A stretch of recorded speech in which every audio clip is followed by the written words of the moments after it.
প্রিয় নবী হাদিস শরীফে বললেন, আনা যাইমুন বিবাইতিন ফি আ'লাল জান্নাতি ফি রাবাদিল জান্নাতি লিমান তারাকাল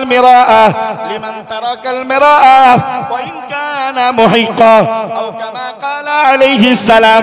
আল্লাহ পাকের নবী মুহাম্মদুর রাসূলুল্লাহ সাল্লাল্লাহু আলাইহি ওয়াসাল্লাম হাদিস শরীফে বিবরণ দিলেন, ও আমার সাহাবীরা মনে রাখো, ও আমার উম্মতিরা মনে রাখো, আমি আল্লাহ পাকের নবী বলছি, কোন মানুষ যদি ন্যায় সঙ্গত হওয়ার পরেও ঝগড়া পরিহার করে, ঝগড়া থেকে দূরে থাকে, ঝগড়া থেকে বেঁচে থাকে, আমি আল্লাহর নবী জান্নাতের বেষ্টনীর ভেতরে তার জন্য একটি ঘরের দায়িত্ব নিয়ে নিলাম। জোরে বলুন, আরো জোরে বলুন সুবহানাল্লাহ। দুজন লোকের ভেতরে একটা বিতর্ক, একজন ন্যায় একজন অন্যায়, একজন সৎ একজন অসৎ। ন্যায় লোকটা, সৎ লোকটা যদি ওনার কোনো দোষ ত্রুটি অন্যায় নেই, এরপরেও যদি ওই দ্বিতীয় পক্ষ লোকের সঙ্গে ঝগড়া থেকে দূরে থাকে, নবী বললেন জান্নাতের বাউন্ডারির ভেতরে তার একটা ঘরের দায়িত্ব আমি নিয়ে নিলাম। মন খুলে বলুন, বিশ্ব নবী দিবস তখনই আমাদের জন্য কার্যকারী হবে যদি আমরা নবীর এই আদর্শগুলো মানতে পারি। ঝগড়া থেকে আমাদের দূরে থাকতে হবে। অথচ মুসলমান পাড়ায় ঢুকলে ঝগড়া শেষ থাকে না। আর এই ঝগড়া পুরুষদের থেকে বেশি হয় না, মায়েদের থেকে হয়। মেয়েদের কারণেই সংসারে বেশি অশান্তি এবং ঝগড়া হয়, কারণ এদের অন্তর বড় সংকীর্ণ, এদের অন্তর বড়, আবার বুদ্ধিমত্তাতেও এরা পুরুষদের থেকে অর্ধেক। পুরুষদের থেকে, ফর এক্সাম্পল, আপনি আপনার কোনো ভাইকে সহযোগিতা করবেন, 80-90% স্ত্রী চাইবে না, তখনই বিবাদ শুরু হবে, হয় না? হয় না? আর মেয়েদের ভেতরে হিংসা খুব দুরন্ত, সেজন্য মুসলমান পাড়ায় ঢুকলে ঝগড়া শেষ থাকে না। আর এই ঝগড়া যতদিন আপনি না ছাড়বেন, জান্নাতে আপনার জন্য রাসূল দায়িত্ব। নবী দিবস আমাদের জন্য সার্থক হবে। এই টাকা ব্যয় করা, সময় ব্যয় করা আমাদের জন্য উপকারে আসবে যদি আমরা ঝগড়া করা চরিত্রটাকে ছাড়তে পারি। আল্লাহ তৌফিক দেন, বলুন আমিন। আমরা ছাড়ার চেষ্টা করব, বলুন ইনশাআল্লাহ। মন খুলে বলুন ইনশাআল্লাহ। ওই হাদিসের ভেতরেই নবী আমার পরে জানিয়ে দিলেন, অবিবাইতিন ফি ওয়াসাতিল জান্নাতি লিমান তারাকাল কাযিবা ওয়া ইন কানা মাযিহান আও কামা ক্বালা আলাইহিস সালাম। আল্লাহ পাকের নবী মুহাম্মদুর রাসূলুল্লাহ সাল্লাল্লাহু আলাইহি ওয়াসাল্লাম বললেন, তামাশার ছলেও, ইয়ারকি ফাজলামির ছলেও যারা মিথ্যা বলে না, মিথ্যা পরিহার করে দিল, আমি আল্লাহর নবী জান্নাতের মধ্যখানে, জান্নাতের মাঝখানে তার জন্য একটি ঘরের দায়িত্ব নিয়ে নিলাম। একটু জোরে বলুন সুবহানাল্লাহ, আরো জোরে বলুন সুবহানাল্লাহ, নারে তাকবীর। এমনিতে তো মিথ্যা বলাই যাবে না, কিন্তু কিছু বুড়ো লোক আছে বা আগেকার লোক আছে, এরা ঘাটে বসিয়ে, দোকানে বসিয়ে মিথ্যা বানোয়াট কথা বলে বলে লোককে হাসায়। এরা রাসূলের পক্ষ থেকে সুপারিশ কখনো, এমনি মিথ্যা কথা বলা তো বড় পাপ, সে তো রাসূলের ছায়াও পাবে না। আর যারা এরকি করে, তামাশা করে, ফাজলামি করে, বন্ধুতে বন্ধুতে মিথ্যা বলে, এরাও সেদিন রাসূলের সুপারিশই পাবে না। নবী বললেন, তামাশা করেও যারা মিথ্যা বলে না, আমি জান্নাতের মধ্যবর্তী স্থানে তাদের জন্য একটি ঘরের দায়িত্ব গ্রহণ করলাম। মন খুলে বলুন। তাহলে 1 নম্বরে ছাড়তে হবে ঝগড়া, 2 নম্বরে ছাড়তে হবে, 2 নম্বরে সবাই বলেন 2 নম্বরে মিথ্যা। মিথ্যা এর কি ফাজলামি করে লোককে হাসানোর জন্য, মজা করার জন্য মিথ্যা কথা বলা যাবে না। প্রিয় নবী পরেই বললেন অবিবাইতিন ফি আলাল জান্নাতি লিমান হাসানা খুলুকুহু আও কামা ক্বালা আলাইহিস সালাম। আল্লাহ পাকের নবী মুহাম্মদুর রাসূলুল্লাহ সাল্লাল্লাহু আলাইহি ওয়াসাল্লাম বললেন, ও আমার সাহাবীরা, না না না না না, ওই লোকটার জন্য আমি আল্লাহর নবী জান্নাতের সুউচ্চ মাকামে একটি ঘরের দায়িত্ব নিয়ে নিলাম। যে লোকটা উত্তম চরিত্র ধারণ করে নিল, একটু জোরে বলুন সুবহানাল্লাহ। আমাদের নবীর চরিত্র উত্তম চরিত্র। এই উত্তম চরিত্র, মানুষের সঙ্গে ভালো ব্যবহার, মানুষের সঙ্গে সৎ ব্যবহার, এই ধরনের চরিত্র যারা ধারণ করবে, রাসূল বললেন জান্নাতের সুউচ্চ মাকামে আমি তাদের জন্য একটা ঘরের দায়িত্ব গ্রহণ করলাম। সুবহানাল্লাহ। তাহলে আমাদের তিনটে জিনিস ছাড়তে হবে। তাহলে জান্নাতের সব জায়গায় নবী আমাদের জন্য দায়িত্ব নেবে, একদম খোলা ময়দানে, জান্নাতের বীজখানে এবং জান্নাতের সবথেকে উচ্চ স্থানে রাসূল আমাদের দায়িত্ব নেবেন জান্নাতে নিয়ে যাবার। এক নাম্বার হলো ঝগড়া ছাড়তে হবে, 2 নাম্বার হলো মিথ্যা ছাড়তে হবে, 3 নাম্বার হলো বদ চরিত্র, বদ অভ্যাস, মানুষের সঙ্গে অসৎ ব্যবহার, এগুলো আমাদের ছাড়তে হবে। এই 3টে কাজ যদি আমরা করতে পারি, নিঃসন্দেহে রাসূল আমাদের জন্য জান্নাতে নিয়ে যাবার ব্যবস্থা করবেন। যদি বলুন, আপনি জানেন আপনাকে আমাকে আল্লাহ কোন নবী দিয়েছেন? আমরা যখন আমাদের মায়ের পেটে ছিলাম বা আমাদের স্ত্রীদের গর্ভে যখন আমাদের সন্তানেরা ছিল, কতটা কষ্ট, মায়েরা কষ্টটা সব থেকে বেশি জানে, কিন্তু আমরা পুরুষেরাও কষ্টটা যথেষ্ট উপভোগ করি, ঠিক না ভুল? একটা মা সন্তান প্রসব করতে হলে 10 মাস 10 দিন ধরে বা তারপরেও কয়েক মাস যাবত, কয়েক বছর যাবত একটা বাচ্চার জন্য কতটাই কষ্ট করতে হয়। কিন্তু আম্মাজান আমেনা রাদিয়াল্লাহু তাআলা আনহা, আমার নবীর মা, তার পেটে যখন আমার নবী ছিলেন, কখনোই মা আমেনা বুঝতে পারেনি যে আমি গর্ভবতী। সুবহানাল্লাহ বলেন, মন খুলে বলুন। তার মানে পৃথিবীর মহামানব আসবে, মাকে কষ্ট আল্লাহ দেবে না। আম্মা আমেনা একদিন প্রতিদিনের অভ্যাস মতো আম্মা আমেনা ঘুমানোর জন্য বিছানায় গিয়েছে। আলো নিভিয়ে দিয়ে, অন্ধকার করে, দরজা বন্ধ করে আম্মা আমেনা ঘুমানোর জন্য প্রস্তুতি নিচ্ছেন। আর কে যেন বলছে, আমেনা প্লিজ তুমি ঘুমাবে না, এই কিছুক্ষণের মধ্যেই আখিরি জামানার নবী তোমার গর্ভ থেকে মুহাম্মাদের জন্ম হবে। যদি বলে,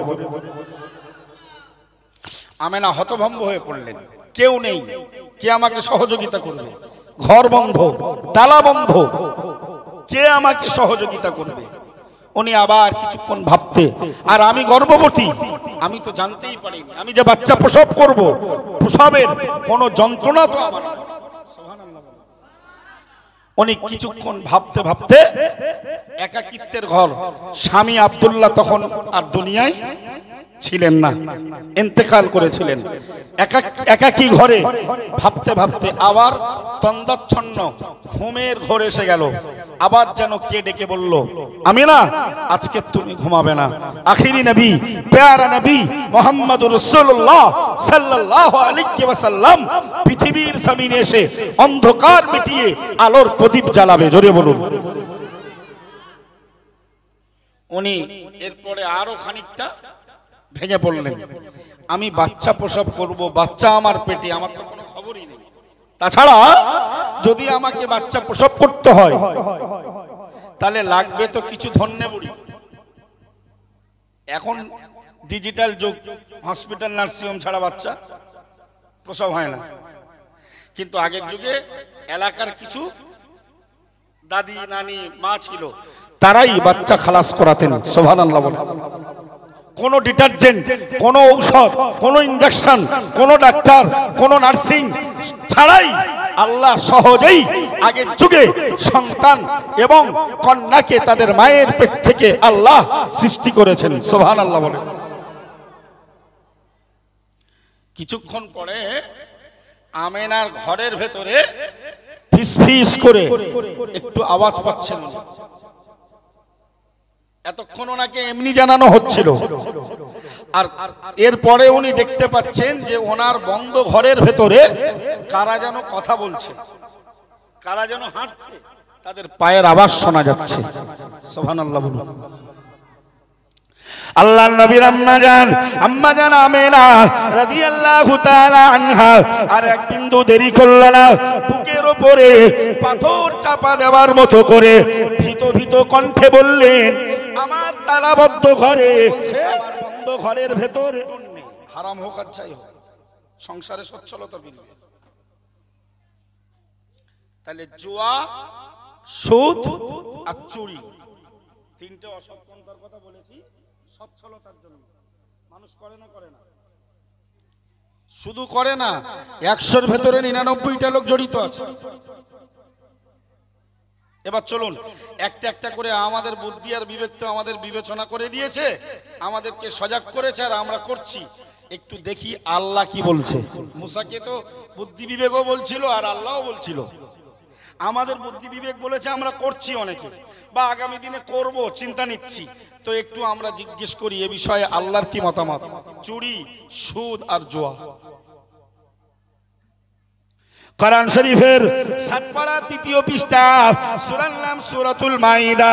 আমার আল্লাহ বললেন, ইয়া আইয়ুহাল্লাযীনা আমানু ইন্নামাল খামরু ওয়াল মাইসিরু ওয়াল আনসাবু ওয়াল আসলামু রিজসুম মিন আমালিশ শাইতান ফাজতানিবুহু লাআল্লাকুম তুফলিহুন। আমার আল্লাহ বললেন, হে ঈমানদার বিশ্বাসী বান্দা বান্দির দল, না না না না না, ইন্নামাল খামরু, নিশ্চয় মদ, ওয়াল মাইসিরু এবং জুয়া, ওয়াল আনসাবু এবং দেব-দেবীর নামে, এবং দেব-দেবীর নামে উৎসর্গ করা পশু, ওয়াল আসলামু এবং তকদির, ভাগ্য, তীর দ্বারা ভাগ্য নির্ধারণ করা। আল্লাহ বললেন, রিজসুম মিন আমালিশ শাইতান, এগুলো শয়তানের কাজ। সুতরাং মুসলমান, তোমাদের জন্য এগুলো হারাম। একটু জোরে বলুন না নাউযুবিল্লাহ। মদ হারাম, জুয়া, ওয়াল মাইসির, এই কথাটার অর্থ জুয়া। 7 পারা 2য় পৃষ্ঠা, সূরার নাম সূরাতুল মায়েদা। আল্লাহ বললেন জুয়া খেলা হারাম, আর বিবেক বলতেছে একটু জুয়ায় বস, তকদির ভালো থাকলে সংসারের অভাব। মুসার ব্যাপারে খুব জবাব দিলেন যে মুসা যদি আল্লাহর কথাটাকে ছেড়ে দিয়ে নিজের বিবেকের কথাটাকে প্রাধান্য দেয়, তাহলে মুসার বিপদ বাড়বে। এখন আপনি চেয়ারে বসে ভাবেন, আল্লাহর কথাটা নেবেন না আপনার বিবেকের কথাটা নেবেন? যারা যারা যারা যারা যারা যারা লটারির টিকিটের মাধ্যমে জুয়া খেলেন, বা তাসের আড্ডায় বসে জুয়া খেলেন, বা কোন হারাম খেলায় খেলা ধরে তাই নিয়ে যারা জুয়া খেলেন, একটু ভাবুন, আপনার বুদ্ধি বিবেক বলছে এক, আর শরীয়ত বলছে ওটা হারাম, আল্লাহ বলছে ওটা হারাম। তাহলে আল্লাহর কথাটা নিলে আপনার ভালো হবে, সচ্ছলতা আসবে, নাকি আপনার বিবেকের কথা নিলে ভালো হবে? তাহলে যারা যারা যে কোনো অ্যাঙ্গেলে জুয়ার সঙ্গে জড়িয়ে রয়েছেন, আমি পায়ে ধরে অনুরোধ করছি, জুয়া আমাদেরকে মৃত্যুর আগেই খুব দ্রুত আমাদের জীবন থেকে মুছে ফেলতে হবে, ইনশাল্লাহ বলেন। যারা যারা খেলেন ইনশাল্লাহ বলেন, যারা খেলেন না খবরদার যেন ওই পথে যেও না। এখন মোবাইলে নাকি সেই চোরকি মতো জুয়া উঠেছে, শুনুন, লুডো জুয়া, ক্যারাম বোর্ড জুয়া, আবার যত রকমের খেলা আছে সব হারাম, সব হারাম। এবং তাতে যদি আবার ওই টাকা দেওয়া দেই, চা খাওয়া খাই, পান খাওয়া খাই হয়, ও তো বিলকুল হারাম, বিলকুল হারাম। ওই মশাহাটের মোড়ে সব হিন্দু ছেলেরা খেলে, মুসলমান বাচ্চা পাওয়া যায় না। ওই পাটলের মোড়ে চণ্ডীগড়ের চার দোকানে সব বেধর্মীরা খেলে, মুসলমানের ছেলেরা কেউ, এরা ফেরেশতা। তোমার বিবেক বলতেছে বস না, 4টে চা খাওয়া হবে তো জুয়া খেলে, কিন্তু আল্লাহ বলতে ওই মাইসির হারাম, জুয়া ছাড়ার দরকার আছে না নাই? ছাড়ার দরকার আছে না নাই? আল্লাহ তৌফিক দেন, বলুন আমিন। চলুন, সংসারে অভাব, বুদ্ধি আর বিবেক বলতেছে একটু লোন টোন নে, সুদ হোক গে, মিটিয়ে দিবি। আর মেটানোর আগে যদি মরণ হয়, তওবা পড়ার আগে যদি মরণ হয়ে যায়, মরণ তো কার কখন হবে? 4-5টা বিষয় আছে, নবীও জানে না আল্লাহ ছাড়া। আল্লাহ ছাড়া নবীও জানে না। 1 নাম্বার, কোরআন শরীফের 21 পারা 13 পৃষ্ঠা, সূরার নাম সূরাতুল লুকমান। লোকমান হাকিম নাম শুনেছেন না? ওনার নামে একটা সূরা আছে কোরআনে। আল্লাহ বললেন, ইন্নাল্লাহা ইনদাহু ইলমুস সাআ, কিয়ামত কবে হবে আমি আল্লাহ ছাড়া আর কেউ জানে না। যদি বলেন 1 নাম্বার, কিয়ামতের জ্ঞান কে জানে? শুধু আল্লাহ। ওয়া ইউনাজ্জিলুল গায়থ, বৃষ্টি কখন কোথায় কতটা হবে আমি আল্লাহ ছাড়া দ্বিতীয় মুহাম্মদও জানে না। সুবহানাল্লাহ বলেন। আমরা দেখি মেঘ হলো, গরমের দিন আমাদের খুব আশা একটু বৃষ্টি হলে ঠান্ডা হবে। খরা দেখার দিন মেঘ দেখলাম, বৃষ্টি হলে চাষবাসটা ভালো হবে। কিন্তু দেখলাম মুহূর্তের ভেতরে সেই মেঘ যেন কে পিছন থেকে তাড়িয়ে তাড়িয়ে তাড়িয়ে ওই অন্য এলাকায় নিয়ে চলে গেল। আমরা নিরাশ। তাহলে আমরা ভাবলেই মেঘ দেখলেই বৃষ্টি হতে পারে, আবার নাও হতে পারে। সুতরাং আল্লাহ বললেন, কোথায় কখন কতটা পরিমাণ বৃষ্টি হবে আমি আল্লাহ ছাড়া আর কেউ জানে না। যদি বলেন। তৃতীয় নম্বরে আল্লাহ বললেন, ওয়ায়ালামু মা ফিল আরহাম, হে আমার বান্দা মনে রাখো, মায়ের গর্ভে কি সন্তান রয়েছে ওটা আমি আল্লাহ ছাড়া আর কেউ জানে না। জোরে বলুন। মায়ের গর্ভে বাচ্চাটা ছেলে না মেয়ে, খোঁড়া না ভালো, অন্ধ না চোখওয়ালা, কি কন্ডিশনের, ওটা আমি ছাড়া আর আপনাদের কারোর মন ফুসফুস করতেছে। হ্যাঁ জানে, ডাক্তাররা জানে। যারা আল্ট্রাসাউন্ড ডাক্তার ফটো দেখে ওরা বলতে পারে। তবে হসপিটালে নার্সিং হোমে লেখা আছে, মানে লিঙ্গ নির্ধারণ করা বা লিঙ্গ জানতে চাওয়া আমার স্ত্রীর পেটে ছেলে নামে কি, এটা দণ্ডনীয় অপরাধ।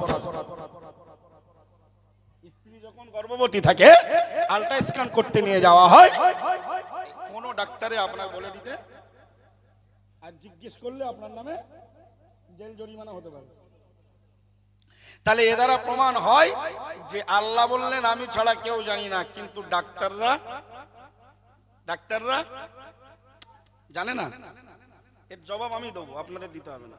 ডাক্তাররা তাহলে কি কোরআনের আয়াত, নাউজুবিল্লাহি মিন যালিক, কোরআনের আয়াত সত্য। ডাক্তার জানে কবে জানেন? ম্যাক্সিমাম 4 মাস 120 দিন পর। কতদিন? আল্লাহ বললেন, ইন্না খলাকনাকুম মিন নুতফাতিন, আমি তোমাদেরকে বানিয়েছি বান্দা মনে রাখো তোমাদের পিতার নাপাক বীর্য দ্বারা। সুবহানাল্লাহ বলেন। সুম্মা মিন আলাকাতিন, ওই বীর্য তোমার মায়ের রেহেমে 40 দিন থাকার পরে ওটা হয় একটা রক্তের টুকরা, রক্তের ঢালা, জমাট রক্ত। ওটা 40 দিন অতিক্রান্ত হলে হয়ে যায় একটা গোস্তের টুকরা।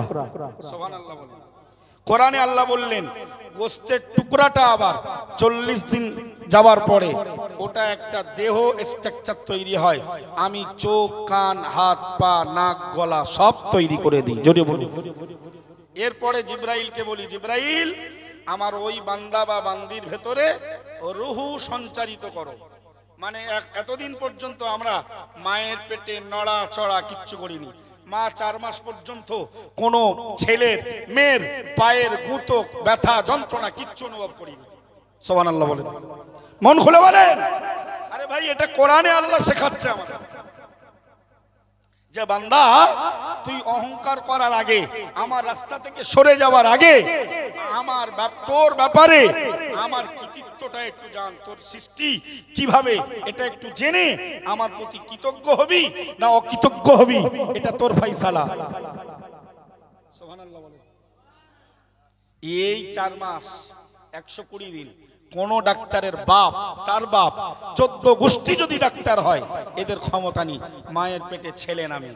ওই যেদিন আল্লাহ বলল যে জিব্রাইল রুহুটা দাও, জিব্রাইল মাকে লক্ষ্য করে দূর থেকে বাচ্চা ওই দিন থেকে মায়ের পেটে নড়ে চড়ে, এবং মা তারপর থেকে বাচ্চা যত বড় হয় আর মা তত ব্যথা অনুভব করতে থাকে। যদি বলেন ভাই, বক্তব্য ওই জায়গায় নয়। তাহলে আমরা কোরআন থেকে জানলাম 5টা বিষয়ে আল্লাহ ছাড়া কেউ জানে না। 1 নাম্বার, কিয়ামত কবে হবে, মুখস্থ করুন, কিয়ামত কবে হবে। 2 নাম্বার, কোথায় কখন কতটা পরিমাণ বৃষ্টি হবে আল্লাহ ছাড়া কেউ জানে না।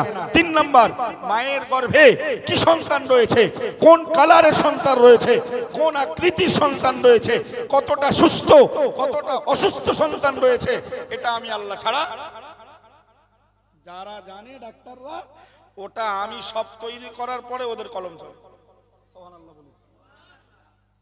4 নাম্বার, ওয়ায়ুনাজ্জিলুল গায়স ওয়ায়ালামু মা ফিল আরহাম।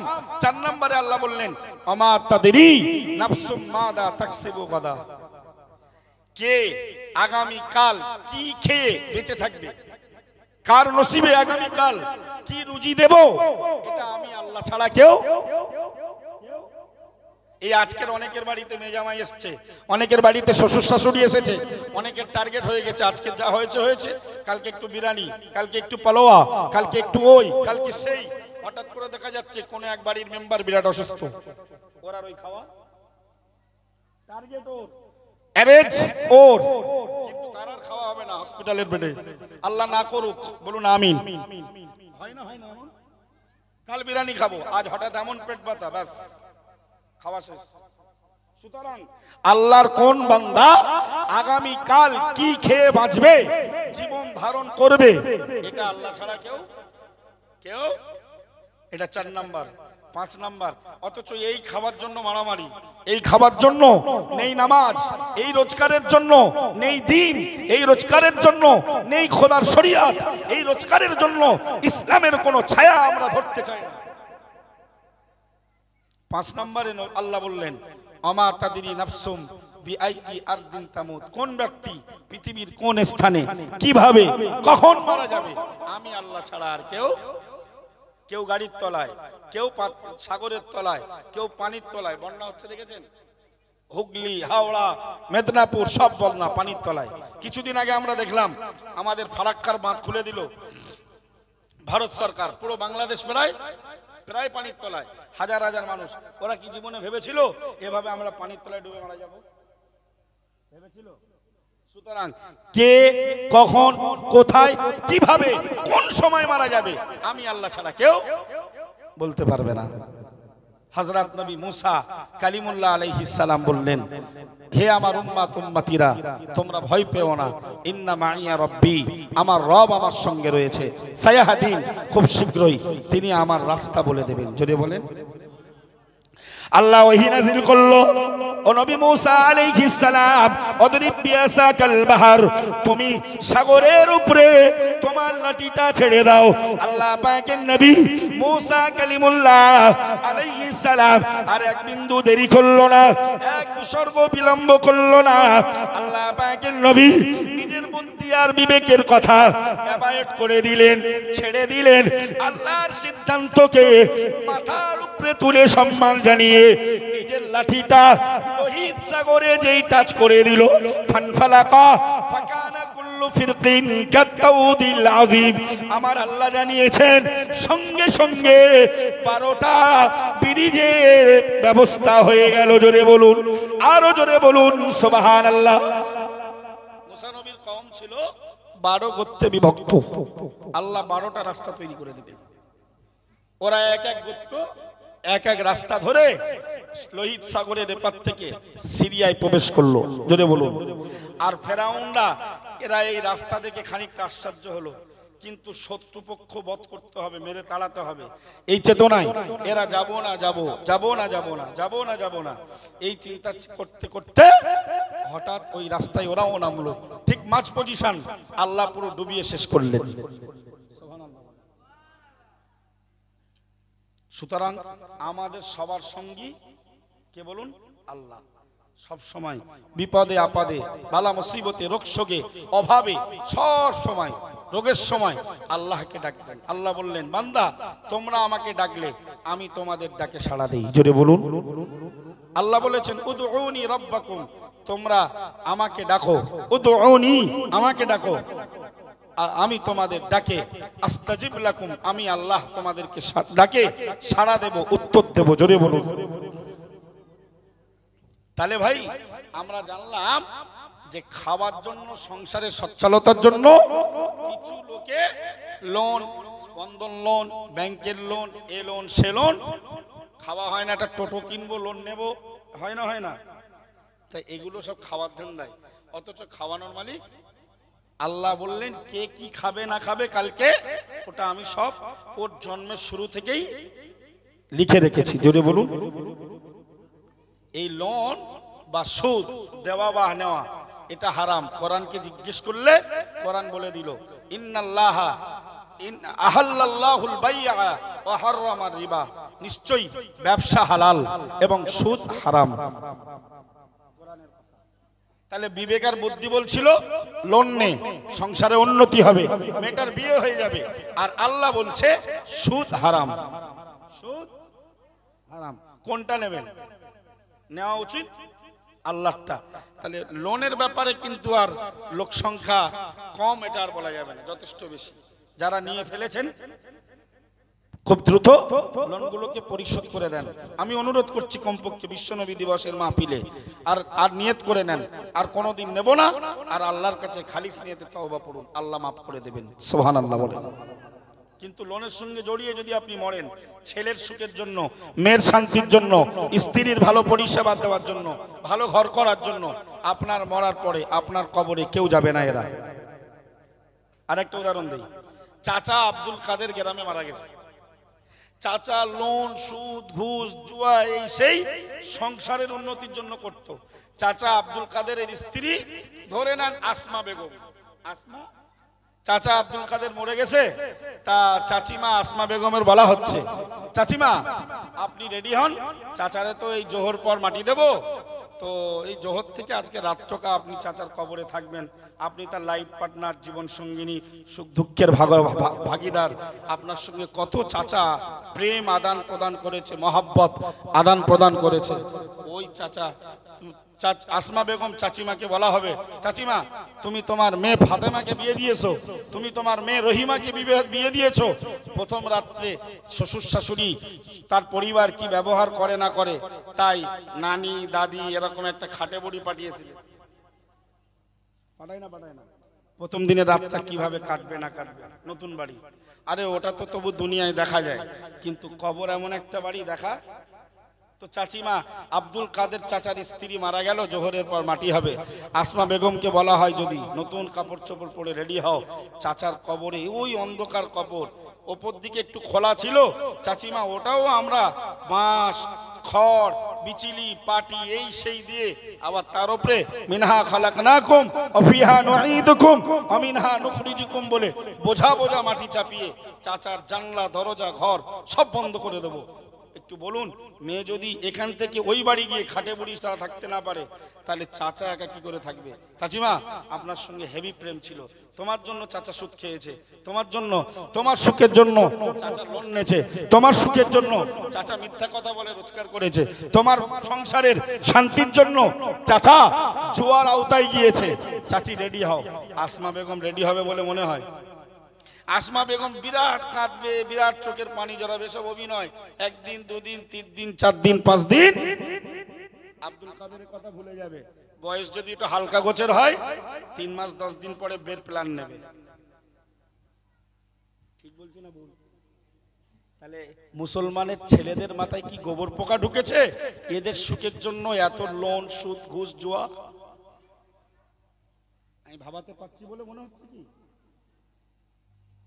আসমা বেগম তো যাবে না, বিরাট অভিনয় করে কাঁদবে, বিরাট প্রেম প্রকাশ করবে, কিন্তু কবরে এক রাত থাকতে চাইবে না।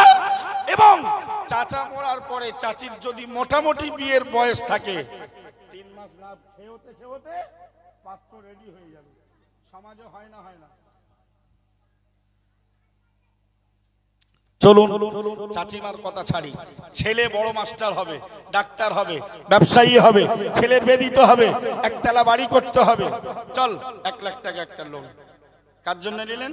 ছেলে। আব্দুল কাদের চাচার ছেলের নাম ধরে নেন আব্দুল জব্বার, বড় ছেলে।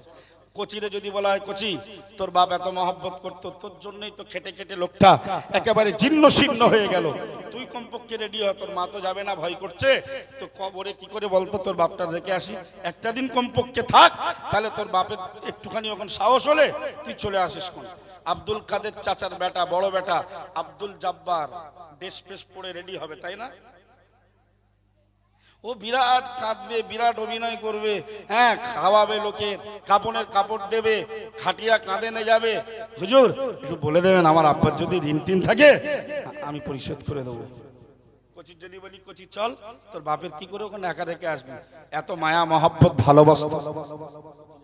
মেজো ছেলে যাবে, ছোট ছেলে, তাহলে গোবর পোকা ঢুকেছে মুসলমানের ছেলেদের আর বুড়োদের মাথায়, বুড়ো বয়সে এখনো ভিমড়ি ধরেছে, এখনো লোনের সঙ্গে জড়িত, মরবে তুমি লোন নে, তোমার ঠিকানা সরাসরি জাহান্নাম, সরাসরি জাহান্নাম। তাহলে কোরআন থেকে বুঝলাম যে বিবেক বললেও জুয়া শরিয়াতে হারাম, আল্লাহ বললেন সুদও হারাম। এই যারা চুরি টুরি করে, কেউ খেপা চোর আছে, ওই বদনা বালতি এই সেই চুরি করে, ছোটখাটো জিনিস, আবার কিছু ক্রিমিনাল আছে, আবার কিছু শিক্ষিত চোর আছে, ঘুষখোর, চেনেন? এরা টেবিলে বসে চুরি করে, অফিসার, এরা অফিসার। চোরের ব্যাপারে আল্লাহ বললেন, বুদ্ধি বিবেক বলতেছে নে, লোক তো দেখতে পায় না, নে না, এবেলার সংসারটা চলে যাবে, পোশাক কেটে নে একটু, ওর ওখানে এই মাল আছে, নে 2-5টা প্যাকেট বার করে নে না, দেখতে পাবে না, ছেলে মেয়েগুলো খেয়ে নেবে। বিবেক আর বুদ্ধি বলছে, কিন্তু শরীয়ত কি বলছে? কোরআন বিবরণ দিল, আস-সারিকু ওয়াস-সারিকাতু ফাকতাউ আইদিয়াহুমা জাযাআন বিমা কাসাবা নাকালাম মিনাল্লাহ। আমার আল্লাহ বললেন, চোর পুরুষ হোক আর নারী হোক, ও দুনিয়ার মানুষ, তোমরা তাদের দুটো হাত তোমরা কেটে নাও। একটু জোরে বলুন নাউজুবিল্লাহ। চোর চুরি পুরুষ হোক আর নারী হোক, ওদের হাত দুটো কেটে নাও। তার মানে কি বলা হচ্ছে? চুরি করা হারাম, চুরি করা, তার অপরাধ যদি হাত কাটা হয় তাহলে ওটা নিশ্চিত নিশ্চিত হারাম। তাহলে বিবেক আর বুদ্ধির কথা শুনে চুরি করলে হবে নাকি চুরি ছাড়তে হবে? আল্লাহ তৌফিক দেন, বলুন আমিন। বক্তব্য একটু ব্যাক করছি। আম্মা আসিয়ার কথা বলছিলাম। আম্মা আসিয়া উনি ইমানের কালেমা পড়েছেন মুসা নবীর হাতে, সুবহানাল্লাহ বলেন। মুসা নবীর প্রচারিত ধর্ম ইসলামকে এবং আল্লাহকে তিনি মেনে নিয়েছেন, অথচ তারই স্বামী ফেরাউন খোদাই দাবিদার, খোদাই, যে আমি খোদা, আমি রব। আচ্ছা, স্বামীর রাগ হবে না? হবে না? স্বামী যদি নেতৃত্ব করে আর তার স্ত্রী যদি তার নেতৃত্ব না মানে, জনগণ মানবে? জনগণের কাছে লজ্জিত হবে। এখন ফেরাউনের কাছে প্রচার হলো যে আপনি তো নিজে রব খোদা বলে প্রচার করছেন আর মানুষকে আপনার বায়াত গ্রহণ করতে বলছেন, কিন্তু আপনার স্ত্রী আসিয়া নিজেই আপনাকে মানে না, তিনি মুসা নবী এবং তার প্রচারিত রবকে মানে। সুবহানাল্লাহ। আম্মাজান আসিয়া আলাইহিস সালামকে ডাকা হলো। ফেরাউন জিজ্ঞেস করলেন, বিবি তোমার বিরুদ্ধে এরকম একটা নালিশ শুনছিলাম, এটা কতটা সত্য মিথ্যা? বলল, তুমি নাকি মুসা নবীর প্রতি ঈমান এনেছো। উনি বললেন, আমি ঈমানদার, মিথ্যা কথা বলতে পারি না। হে আমার স্বামী, আমি আল্লাহ পাকের এক আল্লাহর উপরে, যিনি ছাড়া কোনো উপাস্য নাই, তার উপরে আমি ঈমানের কালিমা পড়েছি। জোরে বলুন। তার উপরে আমি বিশ্বাস স্থাপন করেছি। মুসা ফেরাউনের স্ত্রী আম্মা আসিয়াকে ফেরাউন শাস্তি দিল, কয়েক ধাপে শাস্তি দিল। প্রথম শাস্তি দিল যে আমার স্ত্রীকে, একটু তাকবীর দেন, নারায়ে তাকবীর, নারায়ে তাকবীর। জনাব মুহতারাম মুফতি রজব আলী সাহেব হুজুর, জনাব মুহতারাম মুফতি রজব আলী সাহেব হুজুর, নারায়ে তাকবীর। হুজুর অনেক দূরে ছিলেন, কুলপি, 11:30টায় টাইম ছিল, তো বলেই রেখেছিলেন রাকিব ভাই একটু দেরি হতে পারে, 12টা 13টা বাজতে পারে, কিন্তু আল্লাহ শুকর 11:35 সময় মতো তিনি আমাদের মাঝে উপস্থিত হয়েছেন। আমরা তার ব্যাপারে অনেকে হয়তো জানি না, তিনি একদিকে স্কুল মাস্টার আলহামদুলিল্লাহ বলেন, এবং তিনি একটি নারী শিক্ষা প্রতিষ্ঠান চালান যার নাম আম্মাজান খাদিজাতুল কোবরা বালিকা এতিমখানা ও মাদ্রাসা। এই মাদ্রাসায় 1000 মেয়ে পড়াশোনা করে, যাদের ভেতরে প্রায় 300-এর ঊর্ধ্বে এতিম মেয়ে পড়াশোনা করে। সুবহানাল্লাহ বলে। সেই মাদ্রাসাটা হুজুরের তত্ত্বাবধানে পরিচালিত হয়। এবং আমি গুনাহগার, আপনারা জানেন একটা পশ্চিম বাংলার সংগঠন আছে, অরাজনৈতিক সংগঠন, অল ইন্ডিয়া সুন্নাতুল জামাত, যেটার নেতৃত্ব দেন মুফতি আব্দুল মাতিন সাহেব, আব্দুল কাইয়ুম সাহেব। আমরা এই সংগঠন করি, মুফতি রজব আলী সাহেব, আমিও এই সংগঠন করি। এবং আমাদের নেশা জলসা করা শুধু আমাদের পেশা নয়, আমরা প্রত্যেকে একটি একটি করে মাদ্রাসা চালাই। আমার বাড়ি খুব দূরে নয়, এই বাগদায়, সরিষা বাগদা, কিন্তু আমি থাকি উত্তর 24 পরগনা বারাসাত থানা, বারাসাত 2 নম্বর ব্লকের মধ্যমগ্রাম থানার অন্তর্গত বাগবাড়িয়া বলে একটা গ্রাম। সেখানে আমিও একটি নারী শিক্ষা প্রতিষ্ঠান চালাই। প্রতিষ্ঠানটির নাম আম্মাজান হালিমাতুস সাদিয়া বালিকা মাদ্রাসা। এই মাদ্রাসাটা 2 বছর আমরা শুরু করলাম মিশন ফরম্যাটের। বাচ্চাদের বেড সিস্টেম সহ, থাকার জায়গা, খাওয়া উন্নত, পড়াশোনা উন্নত। 5-6 দুটি ক্লাস আমরা শুরু করেছি। আগামী বছর 7 হবে, আবার নতুন 5-এ ভর্তি নেওয়া হবে।